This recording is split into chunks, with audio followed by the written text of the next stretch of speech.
आज मराठी भाषा गौरव दिन. मराठी भाषा खरंच इतकी महान आहे का? कारण ती फक्त भाषा नाही, ती माझं आयुष्य आहे. माझा जन्म नाशिकमध्ये झाला.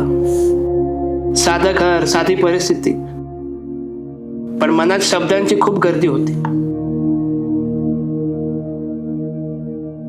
मग तेव्हा कवी व्हायचं स्वप्न होतं का?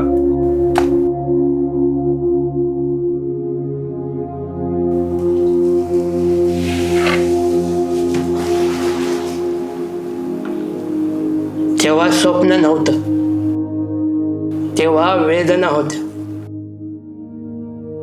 आणि त्या वेदनांना शब्द देणं हाच माझा मार्ग होता. तेज गुलाम होता, पण माझे शब्द शांत बसू शकत नव्हते.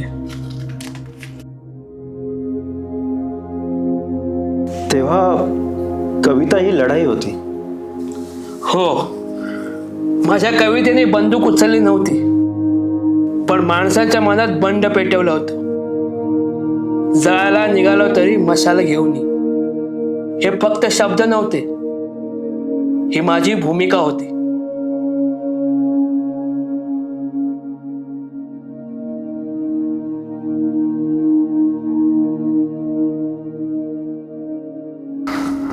आज लोक इंग्रजीकडे धाव घेत आहेत.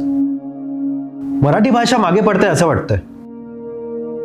भाषा मागे पडत नाही, ती सोडली जाते. मराठी ही सत्तेची भाषा नाही,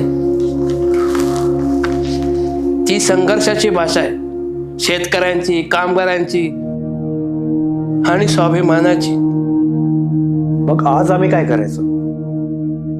मराठी जगवा. बोलण्यात, लिहिण्यात, विचारात. कारण ती भाषा टिकते प्रेमाने, भीतीने नाही.